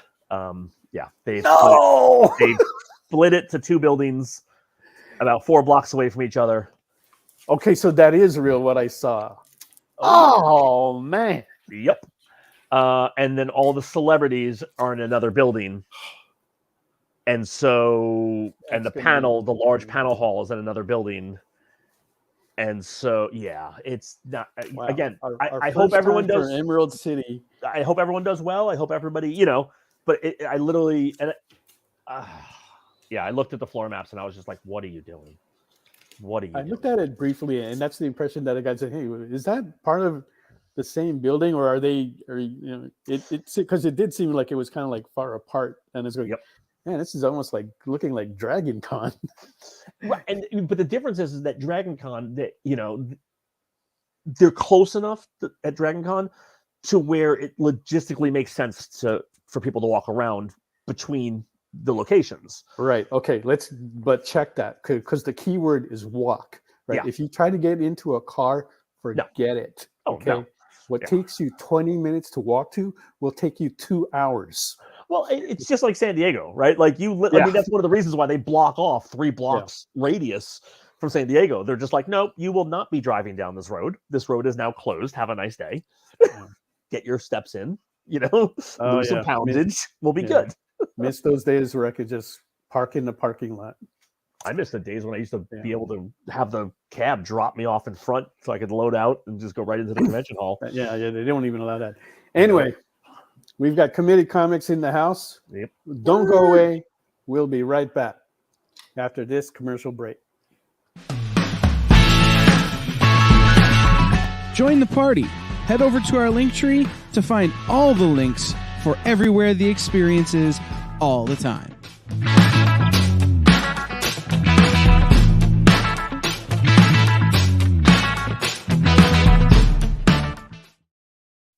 Comic Collectibles is a pretty straightforward show. You got Rex here, he sells the comics, and you got Rocket Robbie, he knows about the comics. And finally, John, well, no one really knows what John does. I mean, don't get me wrong, he's a great guy, but he just keeps showing up. Come to think of it, I don't even really know how he gets in here. Anyway, awesome comics, rare books, rarer signatures, slabbed books, and amazing cover sketches by Ken Hazer and others. Simple formula, you want the comics, you buy the comics. To sum up, Rex sells the comics, Robbie knows the comics, and John, who might possibly be a ghost. I mean, seriously, has anyone ever seen him show up or leave? Comic Collectibles with Rex and John, Mondays from 6 to 8 Eastern on The Experience. Comic Culture and Sales.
So welcome back, everyone. Have you hit that follow button?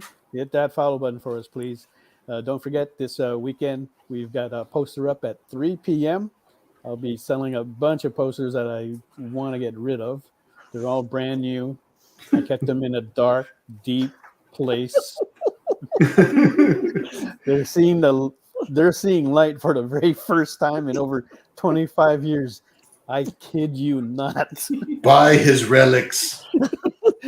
Look, he did Indiana Jones for you people, so you know. You know. All right, and then at 6:00 on Sunday, we got a special episode of Sketch Up, and Bill is going to have his own episode as well on Saturday. So check that out on the experience. Okay, don't forget # the EXP Sketch Up to get you in the running for those giveaways. Get those standees and the Dark Seas #1. That'll get you in the running for that. All right, and. We will be doing the giveaways actually not too far away from now. We have a Louis Bravo Harlequin bookmark. One of these days, I'm going to get that guy on this show. That guy does some fantastic work. And you can see there by that bookmark, just a little tease there.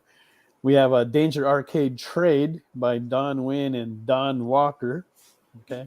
It's actually an anthology book, has some pretty good stuff in there. And Jeremiah Harm #1. Okay, we'll be giving that away, along with the committed package. Yes, of Dark. Now that's the stuff. Look at that. Look at that merchandise. Merchandise. Merch, baby. And what do you have to do? All you got to do is put in # EXP SketchUp, just like what I'm doing right now. That way I can be in the running for that. What? If it'll accept my... There it goes. No, You're it didn't accept it. Oh, well. I got rejected. That's right. The higher-ups are like, no. You slow your roll. Not on your show. That's right, yeah. It's like I'm looking at what Mog's doing, and I'm like, man, I want to bid on that. Maybe I log in on another computer and do that. And just, you know. Well, it's definitely worth more than $50. That's gorgeous. Oh. I actually wanted to do it on a blank, but I thought I had another Nira X blank, but I guess we used it all up. Oh. That's looking if so only good. You knew the publisher, you know.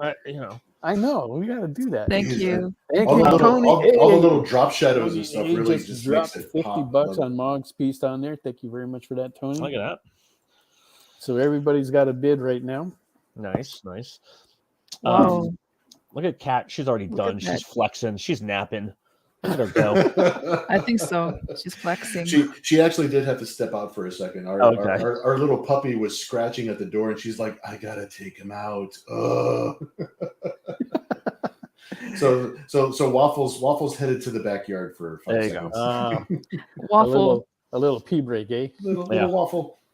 He's been really good. He's been so patient. He's been sitting in a little donut over here while we're doing the show. He's like, he's got to download that app. Right. That's what's up. Yeah. That's the app to have, boys and girls. Run P. Run? Is it Run P? Run P. Yeah. Run P? Yeah. Run P, yeah. It's like, okay, now is the time in the movie when I gotta go. Now's the time. Yeah. But the problem is they tell you got to turn off all your phone. Like, we don't want nasty notification. Oh no! It'll tell you at what point in the movie you can go and pay. Right. So when you get to that point, it's like, oh, this is going to be, the characters are going to basically talk about nothing for 5 minutes while they drive to the bank heist. Okay, well, I'm going to get up and run and go pee. Yeah. Okay. Or if you're watching like a Japanese movie, they get like in that artsy fartsy thing, go then. Yeah. Yeah. Oh, wait, they're just doing nothing but staring at each other. Yeah. Or and like then the wind's blowing. Flowers are coming across the screen. That's the K Bunnies are happy. K-dramas. That's the K-dramas. It's 45 minutes of just. Oh, speaking of K-dramas, I think K-dramas, they do this, and also like Korean reality shows, if you ever seen it, an incident happens, right? And then they will show it at least 3 times the same incident in different perspectives. Right. Oh, yeah, for sure. Damn. It's like And you know what's funny? So from a technical standpoint, you know what that is. That's the director going, okay, let's do someone else's coverage. Let's do his coverage. Let's do her coverage. And then that same 5-minute setup, they have 3 scenes that they don't have to worry about anymore. Oh, what do you mean Okay, coverage? that took up a good 20 seconds of the movie. Yeah. So if Getting to that 120 mark. Somebody's padding their time. Yeah. We need to pad 15 minutes here. That's how I feel about those artsy fartsy stuff that they put in there. You know, they're just padding it. I go, oh yeah, I don't want to see this. I'm not sure if it's being artsy fartsy that now that Thomas, you told me about coverage time. Yeah, it's laziness, right? It's laziness, right? Yeah, they don't have to move the cameras. They don't have to, they don't have to really do that much. Mm-hmm. In theory, right? We're not on set. We're not K-drama directors. We don't know. I'm just saying. Yes, the same reason those animated so long. Okay. JD's writing. Same reason anime has those long pan shots, down still pictures, saves on animation. Yeah. Yep. Okay. Yeah. So, or I remember watching Dragon Ball. Right, Mm-hmm. you got your 2 battle combatants. The king of it. Oh my god! Oh, it's the longest 20 minutes. Yeah, just standing there, heaving shoulders. Not only heaving shoulders, sometimes their hair moves back and forth. Okay, I mean, let's be honest. It takes a lot when you're fighting that much.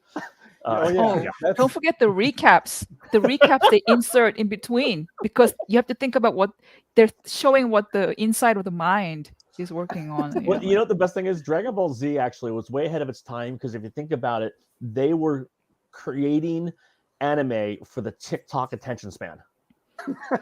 You think so? Okay. Well, think about it. I mean, anime, in Dragon Ball Z especially, not just anime, but Dragon Ball Z, it literally only told about 4 to 5 minutes of story per half-hour episode. So that's all TikTok is. Back then, right? We didn't have the internet like we did now. We had to buy the VHS tapes, right? Mm-hmm. Oh yeah. And so you're buying that, and I'm going, I spent $20 just to watch this. Me too. I remember the VHS. Yeah, I mean, that's one of the reasons why all the VHS tapes of like Rama 1/2 that I would buy and stuff like that, they had like 3 episodes on each tape. Yeah, and it was still on the short play, you know. Yeah, that's the 1 hour setting.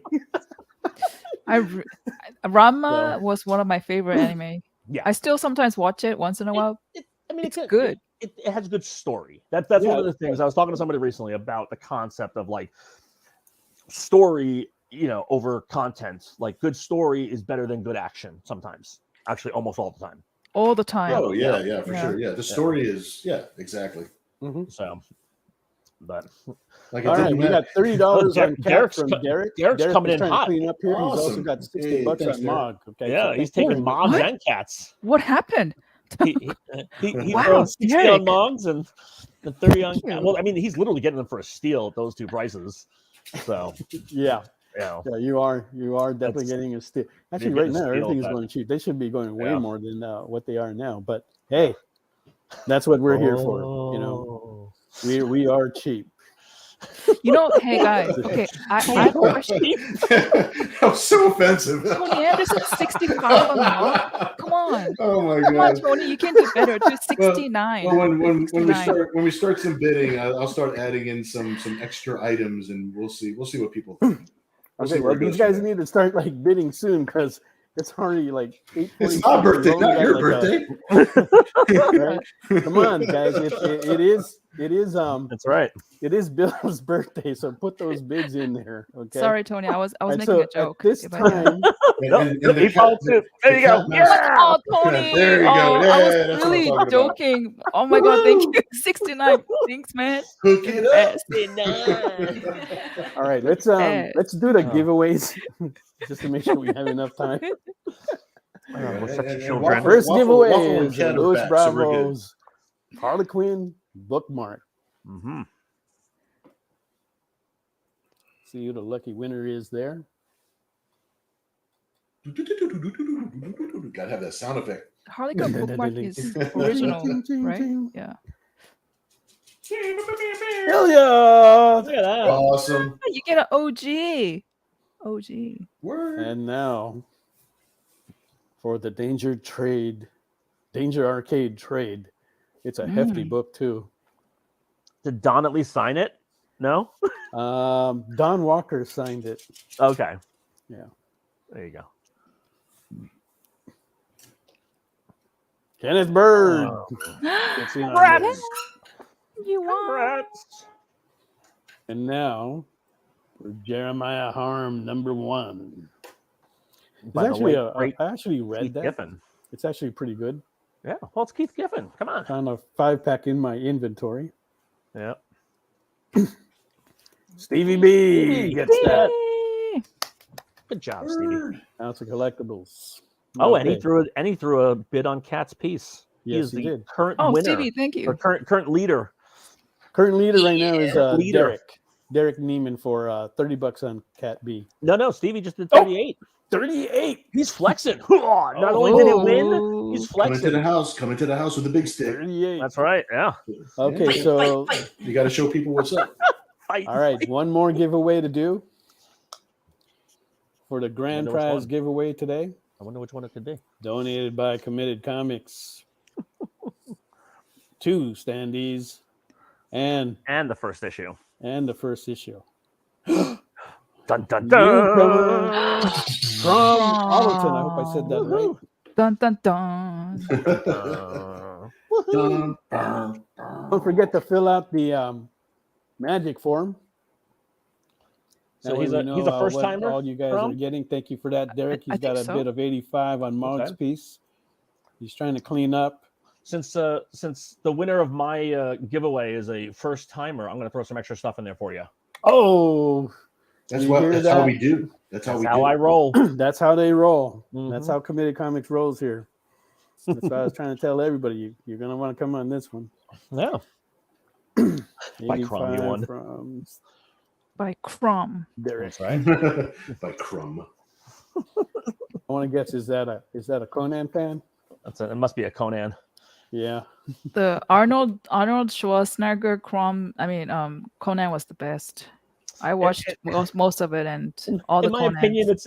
opinion, it's still the only one. Oh, ouch. I mean, Okay. Yeah, You know. there's talk that he Ouch. needs to come back and do King Conan. So I'm waiting for them to do that. Do King Conan. We'll Yeah, see. we've been waiting long enough, man. I know. We're gonna bring him back. Do it now before Right. it's too late. Okay. They're gonna bring back Walker Conan.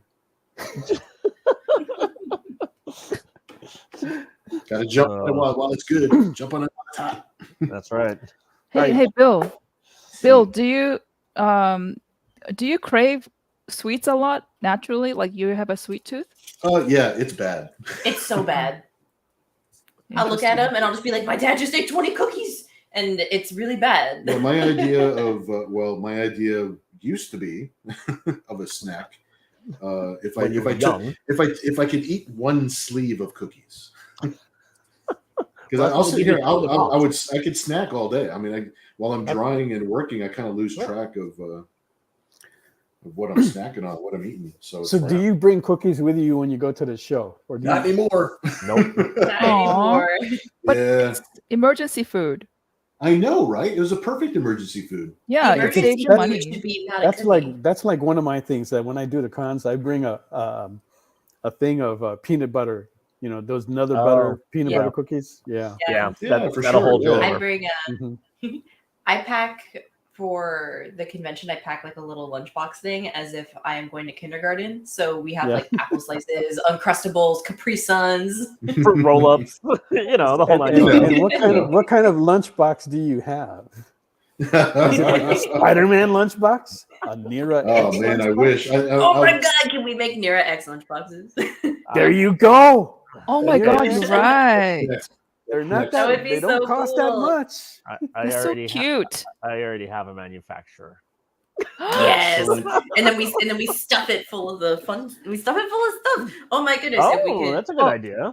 Yeah, instead of doing a mystery box, do a mystery lunch box. Yeah, you put Mystery- food. There Now you we're go. talking. Yeah. That sounds fun. That sounds fun. Yeah, I like Yeah, that. it does. Yep. Yes. I like that. Mel, we will have sketch covers on the upcoming campaign. So Okay. which is very funny because that was one of the things that we forgot on issue 1. I don't know how we forgot that. All right. Bill. Okay. I'm going to send you a DM about that.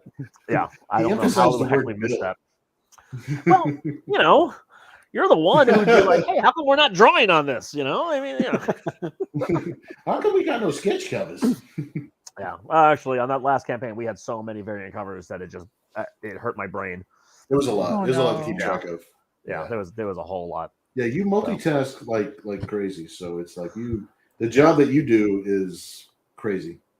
Yeah. You're a crazy man. I'm insane. Yeah. It's We got literally a couple more minutes. We got $90 on Bill. 90. Let's get more bids on there. Remember, it is his birthday tomorrow. Okay. So Bill needs to buy a cake. We got 85 on Mog and my last cake.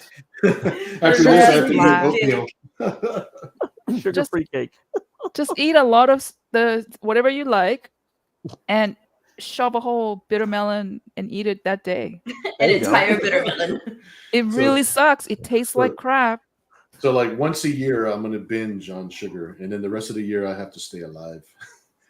Once a year? That's just because I want you to live. That's kind of what I do. If a year translated into a day.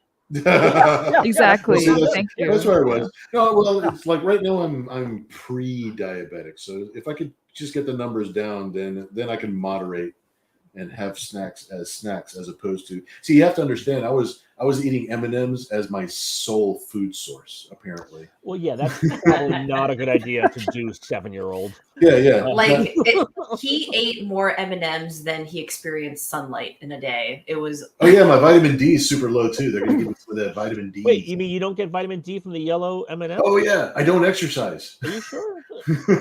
Yeah, so I'm changing all of that. I'm going to go back to the yellow M&M. Taking care of myself before it turns into a problem. I think, interesting, because I did hear that people who are diabetic or pre-diabetic, they end up craving more and more sweets. They just naturally are. Because I beat them to it. It's like I naturally craved it before. Like, you never craved it before? Oh no, I totally craved it. No, that's what he's saying. It wasn't after he became pre-diabetic. He's always been that way, which probably caused the pre-diabetes. Well, unfortunately, our time is up. What? So we have $90 on Nira from Bill. We have 85 on Moggs from Derek. I don't Derek think it's also 85. has a bid of 38 from Derek as well. Okay. So I want to thank everybody for coming and joining us. It's always fun to have you guys on here. Just a freaking barrel of laughs. Stay tuned this weekend for Sketch Up on Sunday at 6. And next week, Thursday, on our regular schedule, we will have Philip Ginn will be with us next week with a few other artists as well. All right. Thank you, guys. We'll see you guys at the shows, at the cons. I'll see you at Emerald City. See you guys out there. Emerald City. Yep. Bye-bye. Good night, guys. Good night, everybody. Thanks. Take care. Peace. Peace out.